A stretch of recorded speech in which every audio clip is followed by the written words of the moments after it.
Certaines marques automobiles, grâce à une alchimie dont la recette reste inconnue, réussissent à hisser l'un de leurs modèles au rang de mythe. Il y a Ford avec son Model T, Volkswagen et sa coccinelle, Austin dont la Mini est devenue légendaire, Renault avec sa 4L, Porsche et sa 911 et la 205 de Peugeot. Pourtant, malgré des hauts près des étoiles et des bas plus que préoccupants, une marque a réussi à faire entrer plusieurs modèles dans ce panthéon, Citroën. La traction avant, la 2 chevaux, la DS, la SM. Citroën est devenu le symbole d'une des plus grandes aventures industrielles du XXe siècle. Aujourd'hui, faire une voiture pour laquelle il y aura autant d'émotions autour, comme au lancement au Salon de Paris 55, je sais pas, il faudrait peut-être faire une voiture sans roues, une voiture qui vole.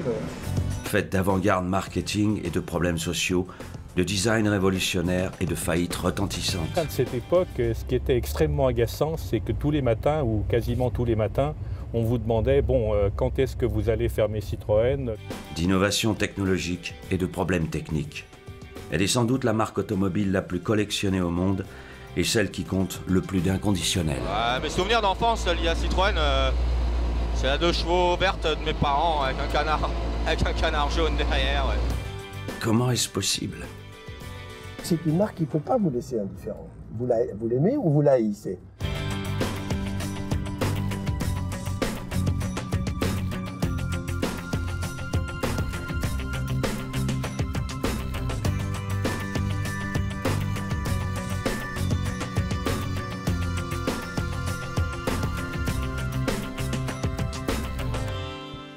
Tout commence quand les Lemonmen, des vendeurs de citrons d'origine hollandaise, s'installent en France à la fin du XIXe siècle.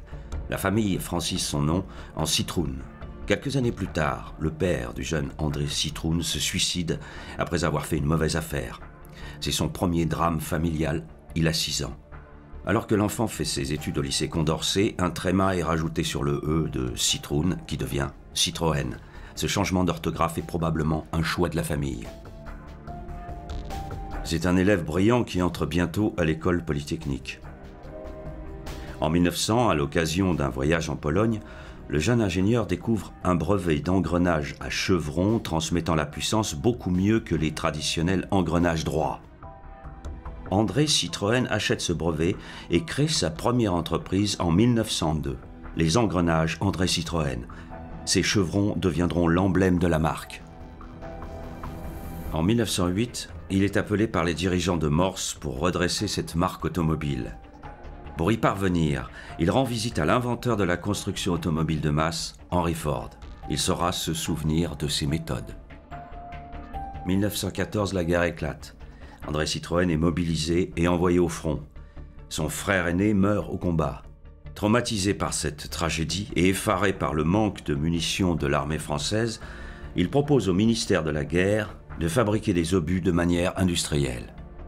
Il bâtit une usine, quai de Javel, en un temps record. Cette idée va faire sa fortune.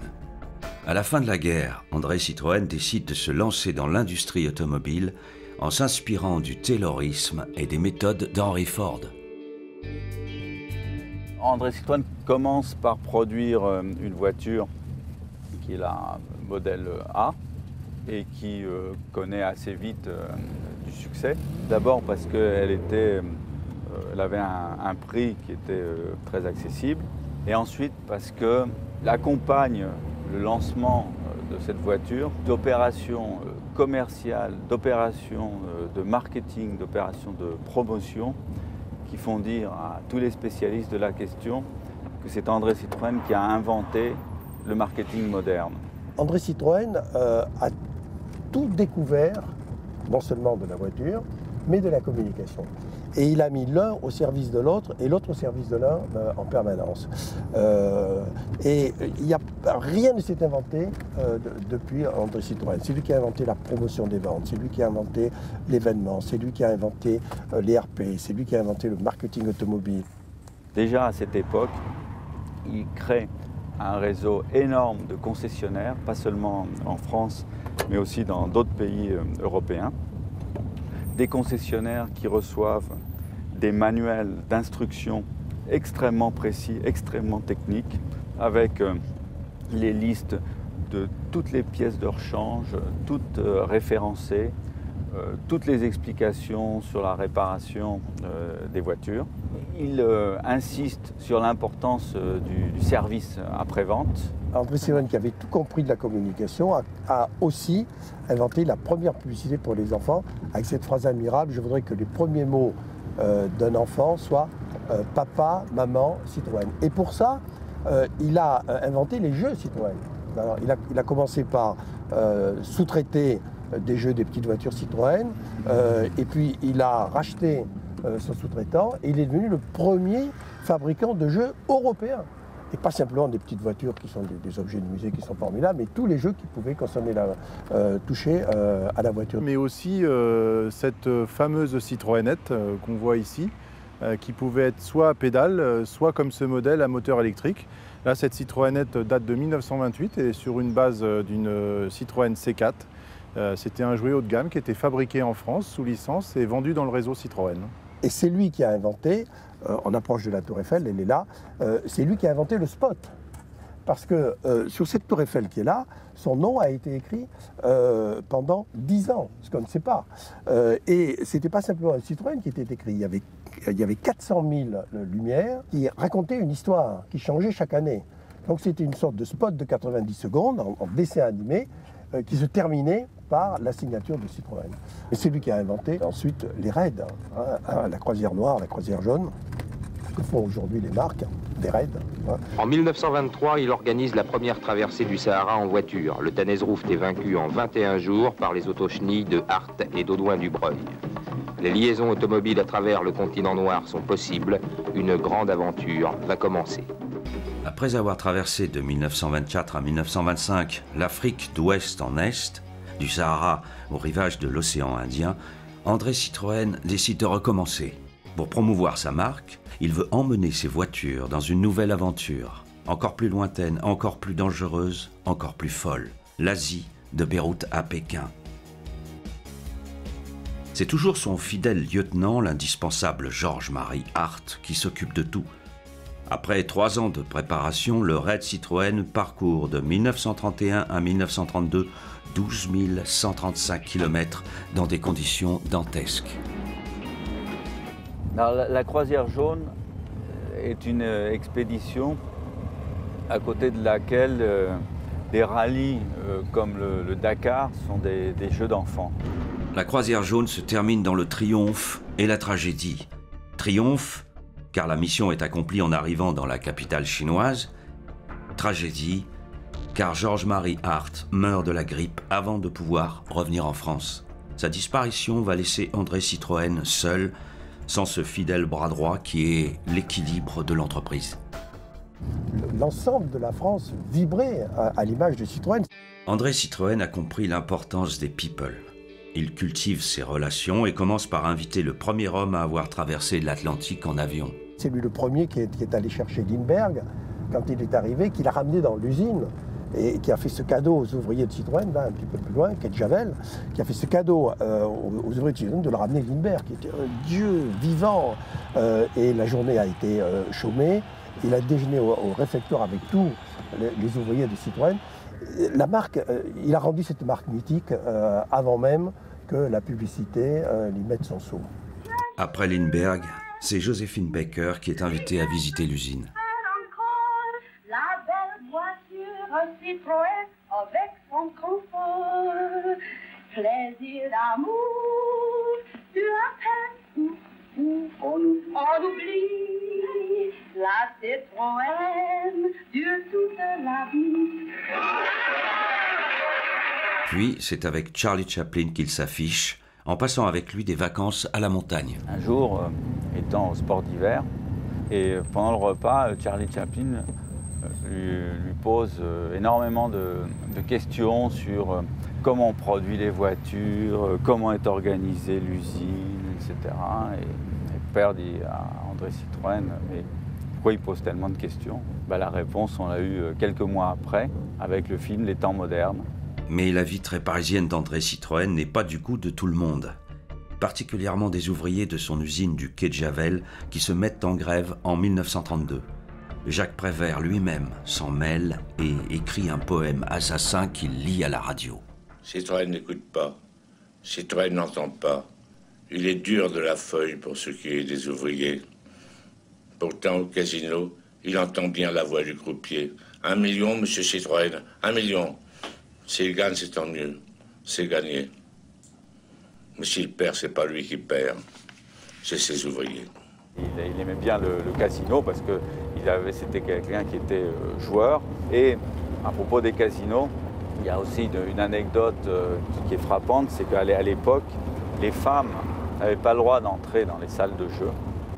Et un jour, ma grand-mère apprend qu'il était en train de jouer gros, exaspérée par cette information, bouscule tout le monde, rentre dans la salle de jeu, s'approche d'André Citroën, qui était sur le point de jouer à un banco, lui chuchote à l'oreille, « Si tu joues, je te quitte ». André Citroën ne jouera plus jamais au casino. Il se recentre sur l'automobile et sort son nouveau modèle. Viendront donc par la suite les Rosalie, qui au départ ne s'appelaient pas Rosalie. On avait les 8, les 10 et les 15 qui étaient proposés au salon en 1932. La Rosalie deviendra franchement Rosalie en juillet 1933, après de nombreux records établis sur le circuit de Montlhéry. Le nom Rosalie a été donné par l'équipe de César Marchand, qui était pilote pour les huiles Yaco. À l'époque, Yaco tentait de battre plusieurs records et toutes les voitures étaient rebaptisées par les pilotes. Et on tirait au sort un prénom. Citroën a eu la chance d'avoir Rosalie, Ford avait eu à l'époque Agathe. Vous le voyez très rarement conduire parce qu'il n'aimait pas conduire. Il préférait se faire conduire ou par son chauffeur ou par sa femme. La plupart de ses inventions ne sont pas du fait d'André Citroën. André Citroën était toujours à l'affût de toute idée qui pourrait lui être soumise par des inventeurs. Et il envoie des délégations périodiquement pour essayer de voir ce qu'inventent les Américains, ce qu'ils font de mieux pour s'en inspirer lui-même. D'ailleurs, à l'époque, tout ingénieur qui était embauché, et on était dans les années 20, tout ingénieur embauché par la société Citroën devait obligatoirement parler l'anglais, sinon il n'était pas embauché. L'idée de la traction avant vient d'un inventeur américain, mais qui n'avait rien développé, il avait simplement l'idée. Donc, lui, ce qui permettait, c'était de créer le mouvement qui allait vers la création. Je crois que la traction, à l'époque, elle a vraiment révolutionné l'automobile, parce que c'était toutes les voitures avant avaient à l'époque de la traction en 1934 avaient des marchepieds, quoi. Elle était très aérodynamique, elle avait un freinage hydraulique, alors que les autres étaient toujours des freinages à câble. Elle avait style, elle tranchait avec les autres, quoi, qui étaient complètement décalés, quoi. La traction avant regorge d'inventions révolutionnaires. Roues avant motrices, caisse autoporteuse, châssis monocoque. Elle est donc longue à développer et connaît une succession de déboires techniques. La traction, c'est la voiture qui a causé la faillite de Citroën, mais c'est l'emblème aussi du succès, puisqu'elle a ruiné André Citroën complètement, mais elle a permis à la marque de se redévelopper. Et effectivement, pour moi, le symbole du succès de la traction, c'est que c'était en même temps la voiture des gangsters et des policiers. Et quand vous réussissez ça, vous avez vraiment le symbole du succès. Quand André Citroën rend visite à la nouvelle usine Renault de Billancourt, il en ressort en disant « Moi, je veux une usine plus grande, plus belle, plus moderne ». Et c'est là qu'il décide donc de la rénovation des usines du quai de Javel. C'est le début de sa perte. Trop gros, trop riche, trop clinquant. André Citroën a fini par exaspérer tout le monde. Ses innovations technologiques mal maîtrisées et ses coûts marketing coûteux ont mis sa société au bord du gouffre financier. Mais si ces problèmes de trésorerie sont bien réels, une poignée de fournisseurs impayés et d'établissements financiers revanchards vont précipiter sa chute. Le 17 janvier 1935, André Citroën perd le contrôle de sa société et déclare à sa famille « Les établissements Michelin ont acquis la majorité de mon entreprise qu'ils contrôlent à peu près légalement ». Dans son livre « La conjuration de Javel », Bernard, le fils aîné d'André Citroën, évoque un véritable coup monté. Ici, nous sommes au 31 rue Octave Feuillet. C'est le domicile d'André Citroën. C'est là qu'il a vécu ses derniers jours, qui étaient tragiques.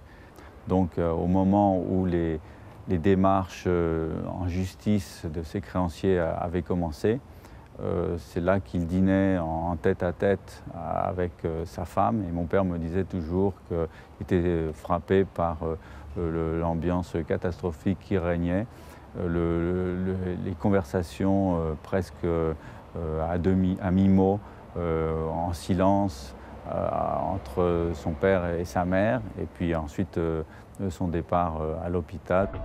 Le 3 juillet 1935, André Citroën meurt d'un cancer. Moins d'un an plus tard, la traction avant, enfin débarrassée de ses problèmes de jeunesse, décolle commercialement. André Citroën n'aura jamais connu son succès. La traction va être le premier modèle mythique de Citroën. Par sa modernité visuelle et ses trouvailles technologiques, elle a immédiatement plusieurs années d'avance sur la concurrence.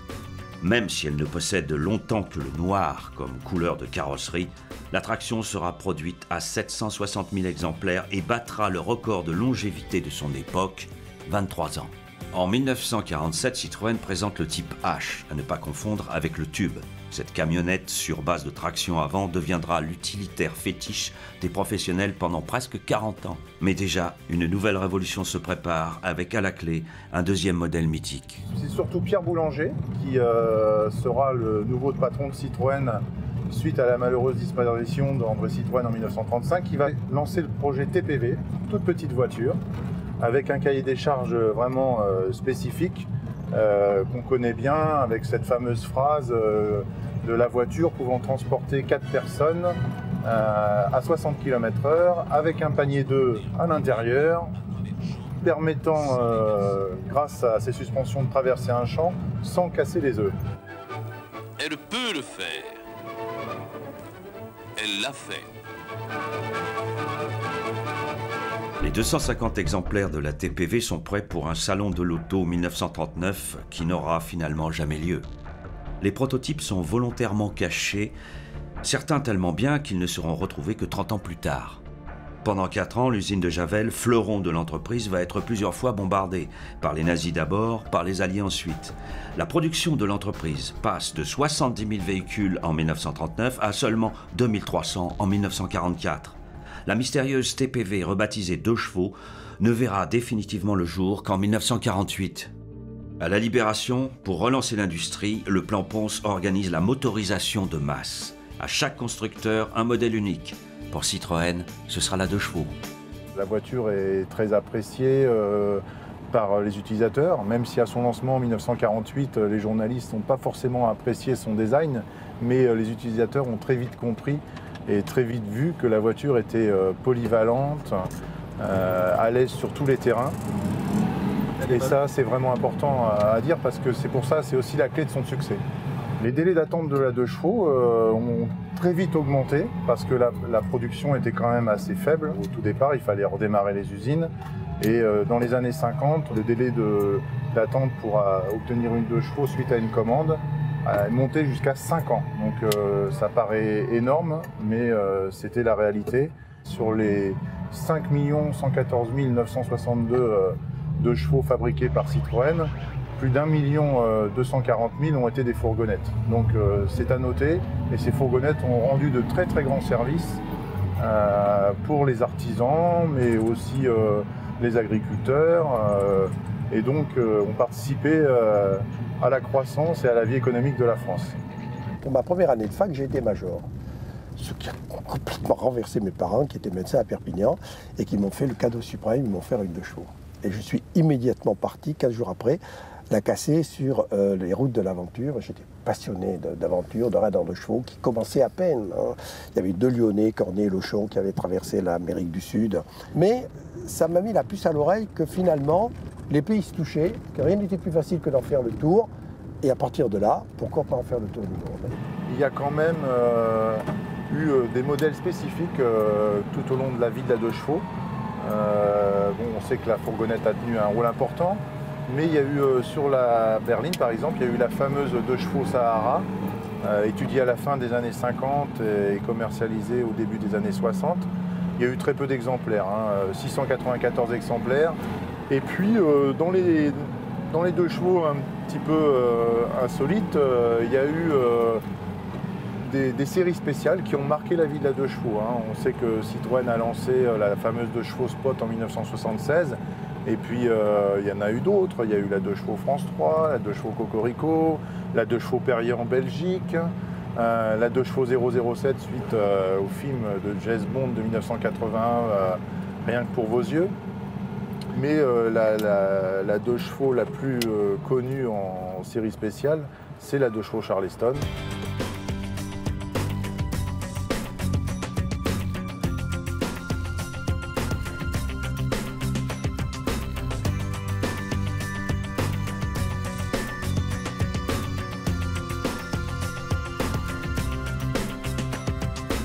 Sorti au tout début des années 80. Au départ, ça devait être une série spéciale, mais qui a eu tellement de succès que Citroën l'a inscrite je dirais, au catalogue normal de la 2 chevaux.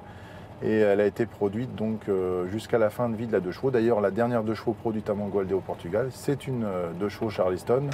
42 ans de carrière, c'est la voiture la plus produite par Citroën, mais aussi la plus produite dans le temps. Donc c'est une carrière assez exceptionnelle. Depuis le début des années 50, un employé de Citroën, Flaminio Bertoni, sculpteur italien reconverti dans le design automobile, travaille en secret sur un nouveau modèle haut de gamme. Dans la maison depuis 20 ans, ce dessinateur de génie, quasi homonyme du designer Bertone et qui pourtant n'a rien à voir avec lui, a déjà participé à la conception de la traction et de la 2 chevaux. Le futur modèle va être son chef-d'œuvre. Au salon de l'auto 1955 au Grand Palais sort un ovni au nom immortel et à la silhouette révolutionnaire, la DS. Critique dithyrambique, commandes en pagaille, succès commercial immédiat. La DS est un choc qui durera 3 décennies.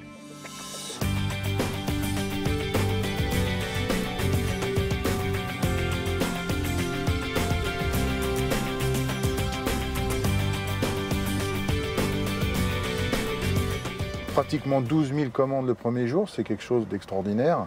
Et la voiture ne laisse pas indifférent. C'est sûr que par rapport aux concurrentes de l'époque, il y a vraiment beaucoup de nouveautés. Et le public est avide de nouveautés. On est dans les années 50, on est en pleine croissance et on a envie d'avoir des choses nouvelles. Et cette voiture, Citroën y travaille déjà depuis quelques années.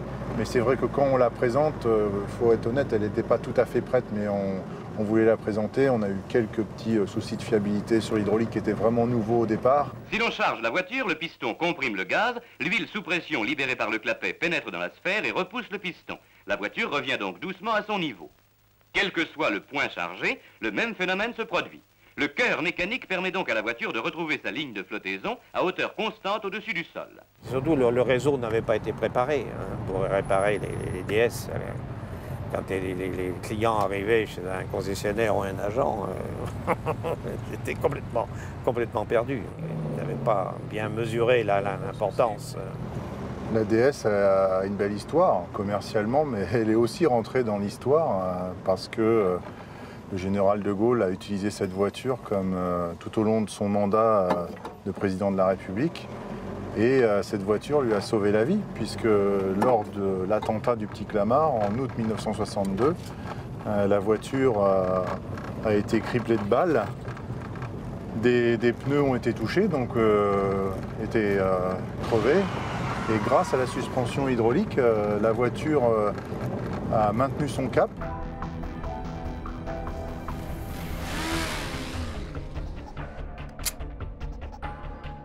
Le chauffeur du général a rentré une vitesse avec la boîte hydraulique et puis a accéléré pour s'enfuir du Petit Clamart et arriver à bon port, malgré les dégâts sur la voiture, jusqu'à l'aéroport de Vélizy-Villacoublay.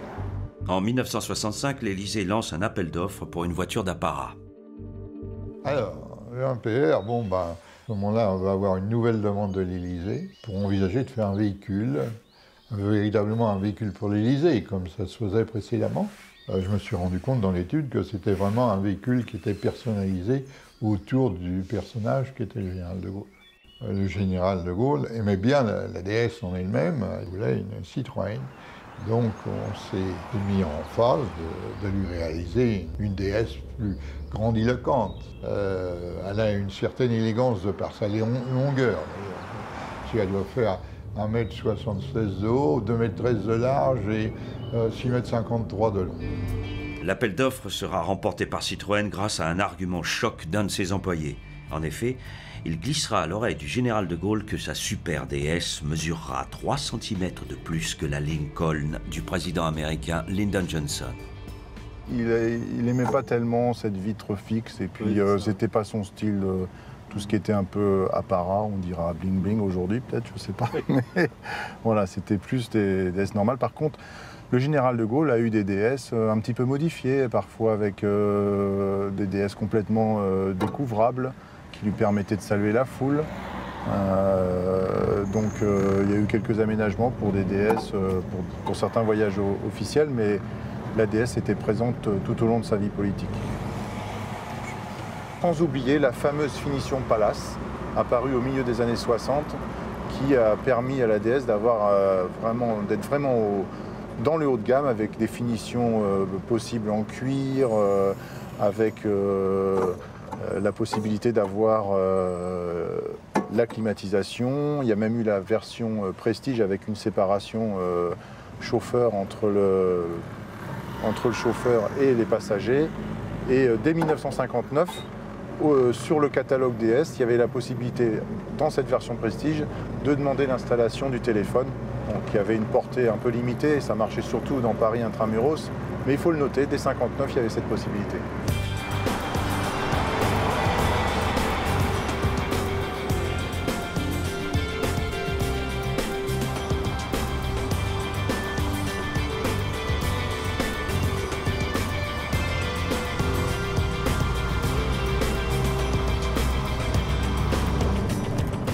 Le service compétition de Citroën a été créé par René Cotton et à sa disparition en 1971, c'est son épouse Marlène Cotton qui prend la direction du service compétition Citroën jusqu'en 1978. C'est la seule femme au monde qui a dirigé le service compétition d'un grand constructeur automobile. Donc c'est vraiment encore quelque chose d'innovant. On parle souvent d'innovation chez Citroën pour la technologie, mais aussi dans l'organisation, que ce soit le service compétition créé au début des années 60 ou la façon dont il a été dirigé après, c'est aussi une innovation.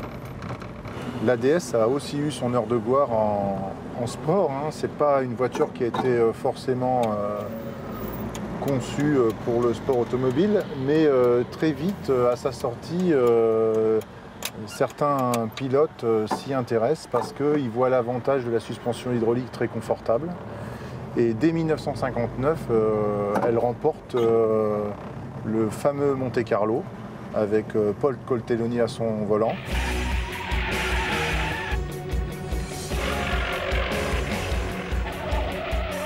Et tout au fil de sa carrière, la DS aura de très bons résultats dans les grandes classiques, que ce soit le Monte Carlo, le Tour de Corse, le Rallye du Maroc, les raids Londres-Sydney. C'était vraiment une voiture qui a été un peu transformée. Elle a été raccourcie pour être plus performante, mais la suspension hydraulique est toujours restée et a permis de très bons résultats.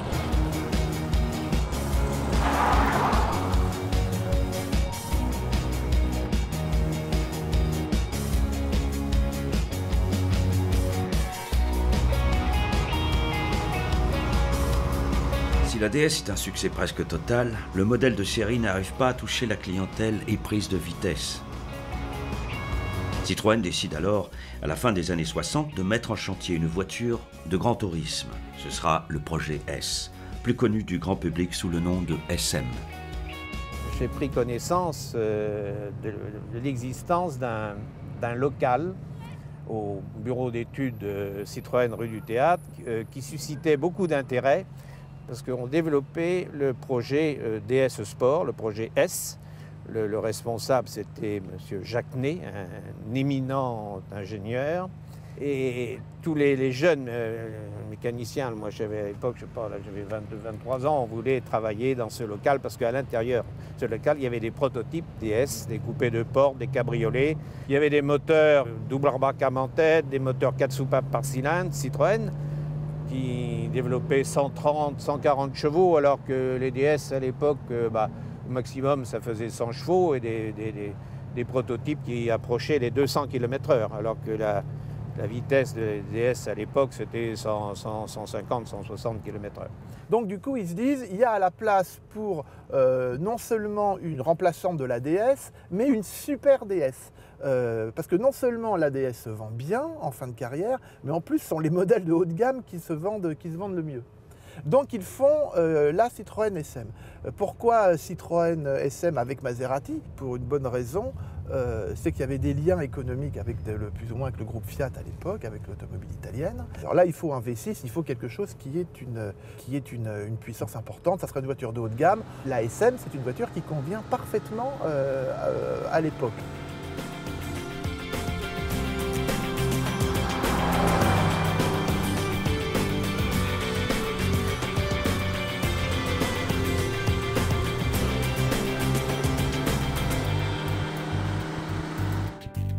J'ai un souvenir d'un essai dans les années 70 avec lui, avec une SM expérimentale où il voulait voir les limites de la traction avant, qui approchait les 300 km/h.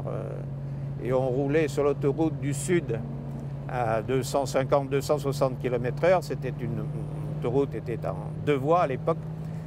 Et je voyais au loin un camion, une caravane. Et à 200-300 mètres, la caravane a déboîté. Il est évident qu'on ne pouvait pas s'arrêter. Monsieur Ney a pris la 3e voie, mais qui était de l'herbe, ce n'était pas du bitume, à 240-230 à l'heure. Et je me souviendrai de cette réflexion là, de Monsieur Ney avec ses grosses moustaches. Ah, le con! Je dois dire que moi, j'étais tout tremblant. Et ça, c'est un souvenir impérissable. On a doublé le camion, la caravane, tout ce petit monde là, à 240 à l'heure, sans dévier de notre trajectoire, parce qu'elle avait une tenue de route exceptionnelle.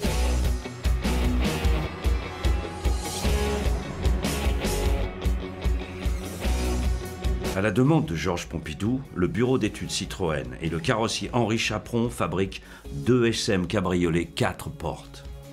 Ces voitures ont été utilisées par les présidents Pompidou, Giscard d'Estaing, Mitterrand et Chirac. Malheureusement, il y a 2 choses qui se passent, 2 choses qui sont réduites en une seule. C'est la crise du pétrole et la guerre du Kippour, qui va non seulement faire décoller considérablement le prix de l'essence et donc ruiner une partie des chances de plaire de cette voiture. Et puis, tout simplement, il y a un ralentissement économique, il y a une crise économique, et cette voiture ne va pas passer la rampe. Ajoutons à cela, en 1973, l'entrée en vigueur des limitations de vitesse qui, évidemment, ne plaident pas pour ce genre de voiture. D'ailleurs, il y a eu cette phrase de Citroën quand on a annoncé la fin de la SM. Elle est née de la vitesse et morte avec la vitesse. Les partenariats industriels entre Citroën et Peugeot se succèdent pendant toutes les années 60. Et en 1974, les 2 constructeurs sautent le pas. Mais en guise de rapprochement, c'est en fait un rachat, car Citroën Exang est au bord de déposer son bilan. Les déboires techniques du nouveau moteur rotatif l'ont plombé. La DS, son modèle phare, arrive en bout de course. La 2 chevaux a 3 décennies au compteur et aucun nouveau modèle n'a véritablement repris le flambeau. La SM est un échec commercial cuisant. Michelin, propriétaire de la marque au chevron depuis 40 ans, lassé de remettre financièrement au pot, désireux de se recentrer sur son métier et les pneumatiques, et effrayé par le récent choc pétrolier qui est en train de se transformer en crise économique mondiale, vend Citroën à Peugeot. Une nouvelle ère commence pour Citroën.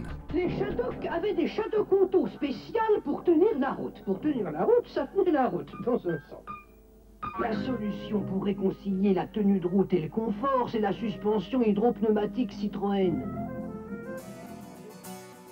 La GS, véhicule de moyenne gamme, arrive sur le marché en 1970.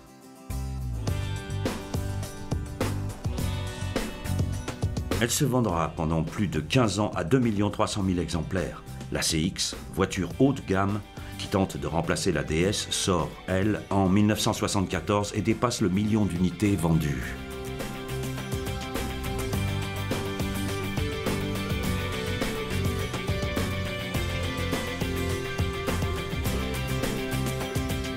Ces deux modèles conçus avant l'entrée de Citroën dans le giron de PSA connaîtront un beau succès.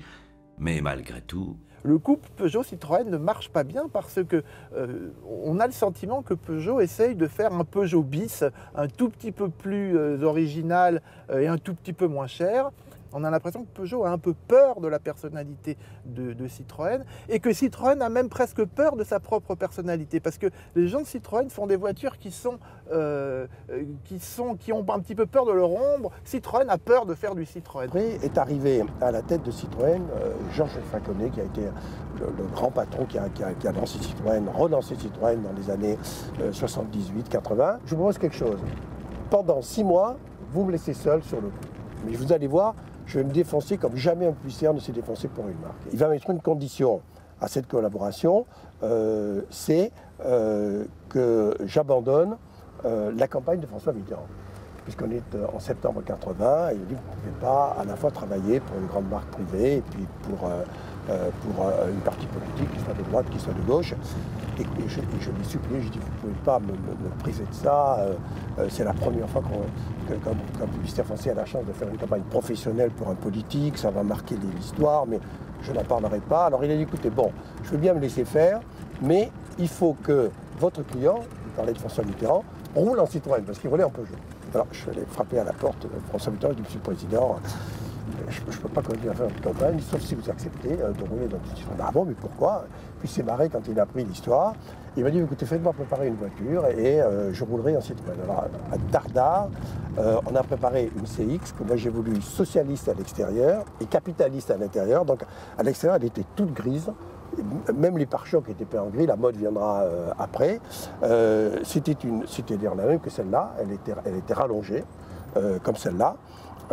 Et à l'intérieur, il y avait c'était une Rolls.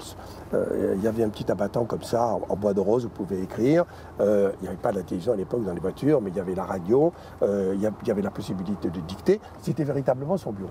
Et donc il a eu la plus belle voiture qui soit. À défaut de design innovant, les années 80 chez Citroën sont celles de la créativité publicitaire.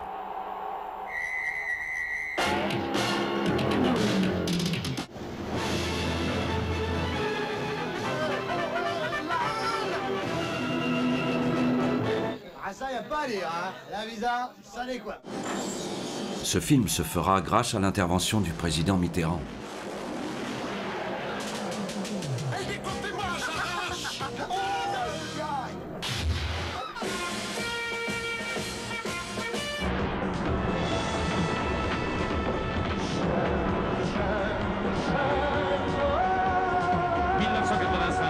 Les chevrons sauvages. En avant, Citroën.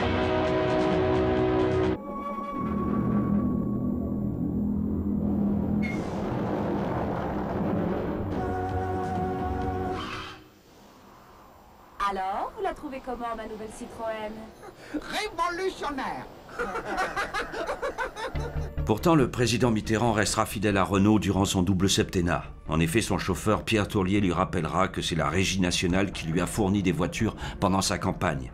Mais coup de génie des équipes de communication de Citroën, c'est en XM que François Mitterrand quittera l'Élysée après sa passation de pouvoir. La LN, la Visa, la XM, la Saxo, les automobiles au chevron développées après le rachat de la marque par Peugeot et sorties au début des années 80 sont peu originales et affublées d'un design discutable. De plus, dans les usines, la colère gronde. En mai et juin 1982 éclatent dans les usines PSA de la région parisienne des conflits sociaux d'une gravité et d'un retentissement peu communs. Les deux centres les plus touchés sont Poissy pour Talbot et Aulnay pour Citroën. Au cœur du conflit, les travailleurs immigrés et la CGT. Motif de la grève, des revendications salariales bien sûr, mais aussi et surtout les libertés syndicales et le ras-le-bol de la vie d'OS. On parlera alors du mai 68 des travailleurs immigrés. Le tout sur fond d'arrivée de la gauche au pouvoir un an plus tôt, de la venue d'un nouveau PDG chez PSA, Jacques Calvé, d'une organisation interne du travail archaïque avec l'omnipotence de la CSL, le syndicat Maison, et d'une crise automobile majeure. J'ai vu le travail de chaîne par rapport à aujourd'hui qui a beaucoup évolué, puisqu'il y avait beaucoup de travail manuel à l'époque, donc les gens étaient 5 ou 6 par presse. Les gens mettaient les flancs, ils les retiraient, donc c'était au niveau sécurité, on n'était pas vraiment aux normes. Les conditions de travail ont énormément évolué depuis 1973. Au niveau sécurité déjà, puisqu'il y avait beaucoup d'accidents, puisque l'emboutissage ce sont des tôles. Donc les tôles ce sont des lames de rasoir. Ce sont ni plus ni moins des lames de rasoir, c'est très tranchant. Et donc là, à ce niveau-là, il y a une évolution terrible, même au niveau de protection et tout, individuel de l'OS à l'époque. Ça a été extrêmement violent parce que les rapports sociaux à l'époque dans cette entreprise sont extrêmement durs. Citroën a eu une période de son histoire avec une image qui était dégradée. Le premier facteur d'image d'une marque automobile, c'est son parc automobile.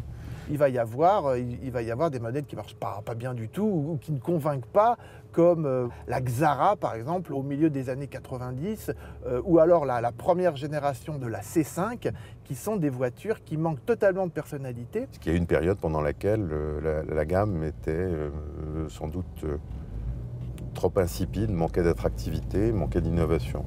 C'était une époque qu'on a oubliée maintenant, où chaque fois qu'on croisait un journaliste, et pas seulement les journalistes, on vous demandait, bon, quand est-ce que le groupe PSA va être raisonnable? Quand est-ce que vous allez fermer Citroën? Parce que manifestement, 2 marques dans un groupe, c'est beaucoup trop. Il faut en avoir une seule. Et c'est évidemment Peugeot qui doit rester. Bon, c'est très déprimant, si vous voulez, quand vous êtes dans une équipe chargée d'une marque, et qu'on vous dise tous les matins, finalement, vous êtes tellement mauvais, collectivement, que vous allez disparaître. La seule question, c'est la date. Les choses vont commencer à changer au milieu des années 90, et on peut considérer que l'artisan de la réhabilitation, si j'ose dire, de Citroën, c'est largement Jean-Martin Fols, qui va arriver dans le groupe avec un œil complètement neuf. Dans ce cas-là, vous cherchez toujours quels sont les points forts et les points faibles. Bon, les points forts, il y avait une bonne équipe, ça c'est sûr. Il y avait un très bon réseau. La preuve, c'est que en véhicule utilitaire, les résultats étaient très corrects. Ça veut dire que le réseau était capable de travailler. Donc ce qu'on a décidé, c'était 2 choses. D'abord, de faire tous les efforts qu'il fallait pour vendre les produits que nous avions, sans nous poser de questions sur ceux qu'on aurait pu avoir. Et puis, pendant ce temps-là, essayer de refaire complètement la gamme avec le moins de modèles possible, parce qu'on avait de l'argent, mais on n'en avait pas sans limite. C'est à cette époque-là qu'on a choisi d'appeler les modèles C1, C2, C3, en faisant la liste a priori, même si dans la réalité, on a commencé par C3. Un autre élément qui était nécessaire, c'était de faire évoluer l'image de la marque, notamment en direction des jeunes. Et pour faire ça, on a choisi de s'engager en compétition, ou de se réengager en compétition, parce que Citroën avait eu de très bons résultats en rallye raid, mais on avait été obligé de quitter les rallye raid, et on a décidé de s'engager en rallye. Et Guy Fréquelin, qui était en charge de cette activité, a eu un flair absolument remarquable en découvrant Sébastien Loeb. J'ai découvert Sébastien Loeb dans nos formules de promotion, au rallye d'Alsace, donc un rallye qui était dans sa région, où il faisait les temps de Jean-François Béringuet, qui était l'étalon de nos formules de promotion. Et à partir de ce moment-là, j'ai suivi ses résultats. Il survolait les spéciales, il allait se placer dans les spéciales, regarder les passages, analyser, etc. quoi. Donc c'est vrai que c'était... on avait toujours un peu son compte rendu où il disait tiens, la voiture fait ci, la voiture fait ça. J'ai trouvé que ça survirait, il faudrait peut-être essayer. Donc il était omniprésent, on va dire. Alors le bout de chemin, ça a été d'abord le championnat de France des rallyes avec l'Axara en 2000.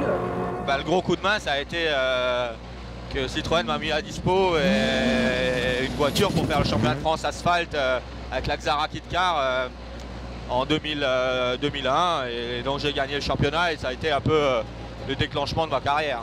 Puis après 2001-2002, où on a commencé à faire quelques courses en championnat du monde. J'en étais arrivé là grâce à Citroën, grâce à Guy Fréquelin qui m'avait donné ces opportunités.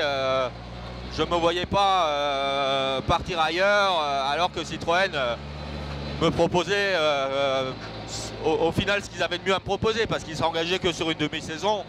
Donc ils ne pouvaient pas me proposer plus. Et 2003 où je l'ai engagé sur une saison complète où il échoue d'un point au championnat pilote et où Citroën est champion du monde des constructeurs dès la première année de l'engagement de la marque. Puis a suivi 2004 où il est champion du monde, 2005 où il est champion du monde, 2006, 2007, 2008, 2009 et aujourd'hui 2010 où il est encore en tête du championnat.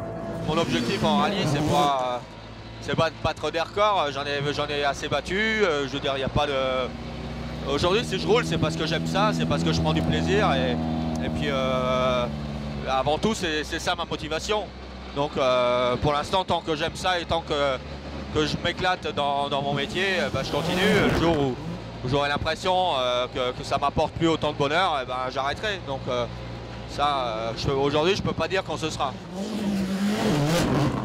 Il a parfaitement réussi de choisir Sébastien, d'abord parce que c'est un très bon pilote, et puis surtout parce qu'il a un contact, un aspect qui est extrêmement favorable pour la marque. Associé à son copilote de toujours, Daniel Elena, Sébastien Loeb est devenu le plus grand pilote de rallye de tous les temps. Je vois un très bel avenir au sport automobile, ou pour moi, dans le sens où l'industrie automobile est en pleine mutation, avec les nouvelles technologies qui vont arriver, que ce soit l'hybride, l'hydrogène, le tout électrique. Et effectivement, ça va permettre de relancer le sport automobile qui aujourd'hui est au bout d'un système. Et nous concernant, on va rouler très rapidement, et ça fera aussi la jonction avec la série, avec une DS3 en championnat du monde des rallyes qui sera hybride. Et à terme, pourquoi pas des voitures toutes électriques. On a montré la Survolt au Salon de Genève. Et on pourrait aussi, avec cette auto, envisager de battre un certain nombre de records avant d'adapter cette technologie à la course et de faire rouler en rallye des voitures toutes électriques, ce qui serait assez surprenant, mais que l'on peut très bien imaginer. Dans le succès des modèles, le style est le facteur numéro un, même si on vous parle toujours de prix, etc. C'est pas vrai. Le seul critère qui est vraiment fondamental, c'est est-ce que la voiture plaît ou ne plaît pas, et ceci de l'extérieur. L'arrivée de Jean-Pierre Plouet, a été un élément, un facteur de dynamisme dedans, parce que d'abord il y avait son talent personnel, qu'il a toujours d'ailleurs, c'est quand je dis l'avait, il l'a toujours, mais il a en plus réussi à gérer une équipe. 1er janvier 2000, au moment où j'intègre la marque Citroën, c'est l'image qu'on a de l'extérieur, hein. Une marque avec une image un peu vieillissante, hein. Une marque de voiture à papa, et clairement il faut se projeter, il faut commencer à comprendre un petit peu ce qu'on peut faire de cette marque, de comment on peut la revitaliser. Et à cette époque, et Robert Peugeot et Claude Satinet me donnent les garanties pour reconstruire quelque chose de tout à fait fort et nouveau. Ma première réalisation avec mes équipes, c'est le remodelage du berlingot. Donc c'est pas forcément un exercice facile. Et donc mes équipes à l'époque, sur ce premier projet, ont travaillé durement. Et au final, ce nouveau berlingot remodelé est un succès, puisqu'il prend des parts de marché et il est tout à fait apprécié. Et puis très rapidement, on enchaîne l'avance de phase du projet C4, la berline C4 et son coupé. Là aussi, c'est une aventure assez extraordinaire, parce que c'est vraiment le premier projet dans sa globalité conçu avec mes équipes. En parallèle de construire, d'imaginer ce futur prochain, de nouveaux produits, une nouvelle identité de style, il nous faut préparer le présent, hein, donc travailler sur les projets en développement. La fin de C3 à l'époque, hein, première génération, le commencement de la petite C2, et puis évidemment à la suite la C4, C4 Picasso, et puis toute la gamme finalement, qui pratiquement à ce jour a été redessinée par mes équipes ensemble pour être telle qu'elle est aujourd'hui.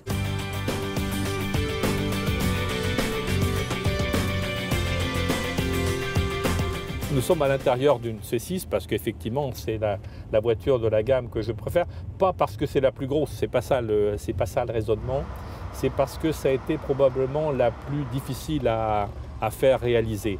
Difficile d'un côté en termes d'investissement, parce que c'est un investissement lourd avec dès le début des volumes de production prévus qui étaient très faibles, et puis un très grand pari sur notre capacité technique, parce qu'on ne fait pas des voitures de haut de gamme avec exactement les mêmes critères que les autres. Ce n'est pas un succès commercial, sauf que les acheteurs qui l'ont acheté sont très contents de cette voiture. Pas sûr qu'on l'ait estimé à sa véritable dimension. C'est la voiture qui reprend le mythe. Voiture qui a un peu raté son démarrage, peut-être parce qu'elle était trop chère, parce qu'elle était différente. Le marché du haut de gamme, il est allemand, hein, donc ce qui est triste, si vous voulez, c'est qu'on a essayé de faire une voiture qui ne ressemble pas aux allemandes, c'est-à-dire qu'elle s'en distingue assez nettement. Bon, le succès est moyen, c'est une présentation douce. En 2010, Citroën décide, tout en conservant les modèles C, de la C0 à la C6, de lancer la gamme DS, résolument moderne. Plus luxueux, branché et personnalisable, le premier modèle sorti est la DS3. C'est vrai que la DS3, par exemple, même si l'utilisation du terme de DS est vraiment du marketing poussé à l'extrême, mais en tout cas cette voiture, elle renoue avec une forme d'audace, une forme de prise de risque que Citroën a oublié pendant un certain nombre d'années.